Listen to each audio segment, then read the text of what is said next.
5 minutes. Thank you, Mr. Chairman. Thank you for being here, both of you. I appreciate it. Dr. Cohen, in 2011, the current administration projected that the co-op programs would result in significant losses. And that was something that they projected, and it would be losses in taxpayers' dollars.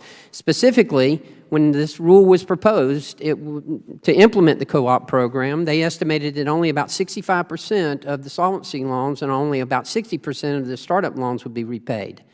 You had to be aware of this. Were you aware of that? So I think you're talking about the repayment time, not the default rate, which is often called the default rate. So it's really about will they pay back in the time allotted, but we knew that the co-ops would likely need more time and have it. And all right, well, you want to limit it to the time. What about the time? How many of them have paid back now? So they are, as any loan, as you know, they're paying back their loan. For those that have closed, we are working through a process now to recover those funds. Did you were aware of this? You said you were aware of this, and because it was part of the proposed rule to implement it. Mm-hmm.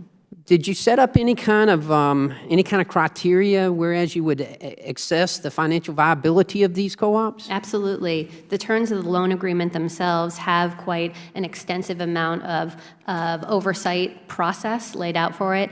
In addition, we have gone over and beyond that. When did you do this? When did you set up this criteria? The criteria when the loans were let before 2014.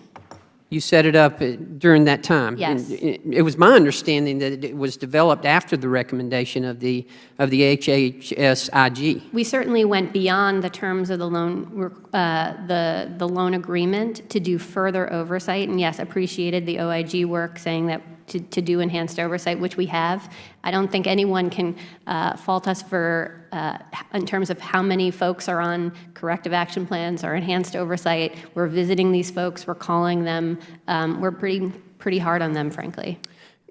The Inspector General of HHS, he found that all but one of the co-ops had lost money in 2014. CMS was aware of this, that almost all of the co-ops incurred losses in 2014. If you were aware of that, and some were already shutting down, mm-hmm. why did you continue to award the taxpayer dollars in loans? So you needed to. I mean, if you know you're on a sinking ship, well, you gotta. When I first entered the Georgia legislature, one of the things they told us: when you're in the hole, stop digging. We're in the hole here. Why are we still digging? We share your concerns here. These programs certainly have challenges, which is why we've been doing the extensive and aggressive oversight that we have.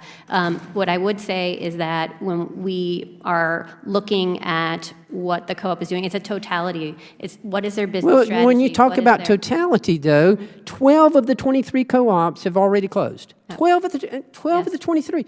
Anybody in business would pull the plug on that immediately. But you continue it. Why is that? Well, we look at each individual situation, as my colleague mentioned. And I hope you look at each individual, and I don't mean to interrupt, but with 12 out of 23, come on. Right, and that's why we're working hard to make sure the other ones are as strong as they can be, but they're small businesses. As you know, small businesses struggle at the beginning, particularly. I know small businesses. Trust me, I'm a small business. I own a small business. I struggled at the beginning. Yeah. It's tough. But I didn't fail. I continued on. And that's what we're trying to do with the co-ops that are. Yeah, but I met my obligations. I didn't close. I mean, if you got 12 out of 23 closing, it would appear to me that you've got to say, hey, wait a minute, something's going on here. Mm-hmm. This isn't working. Mm-hmm. And we're talking about taxpayers' dollars, again, that we in Congress, we're responsible for this. We're the ones who have to answer for this. So I'm asking you, if you've got 12 out of 23 that are closing, why are we continuing this? And the original reason for the co-op program was to provide an additional choice and competition. So where it is working, where they are viable, we want to support them. Where are they working? In the 11 places where they're still existing. That's not. Are they working in those 11 places? Well, just because they haven't gone out of business doesn't necessarily mean they're working. We agree with you there. They certainly have some challenges, and so we need to stay on top of them, and that's what we're doing. What about the $1.2 billion in loans that were awarded to the 12 closed co-ops? Yep, that's the process we're working through right now. What about it? Where's the $1.2 billion? Well, some of that obviously went to pay for actual medical care for the consumers that were enrolled in. Are we going to get it back? We're working to get every penny we can. Are we going to get the $1.2 billion back? We're going to use every tool at our disposal. Are we, yes or no? Are we going to? Obviously, some of that money was spent on actual medical care for consumers, so We're not going to get it back, are we? we're going to try to get every dollar we And do you think we'll get half of it back? Do you think we'll get a quarter of it back? Do you have can't any say. idea how much of it we'll get back? I can't say at this point. 12 out of 23. Understood. That's right. Thank you, Mr. Speaker. Thank you. Recognize the gentleman from Mr. Pennsylvania.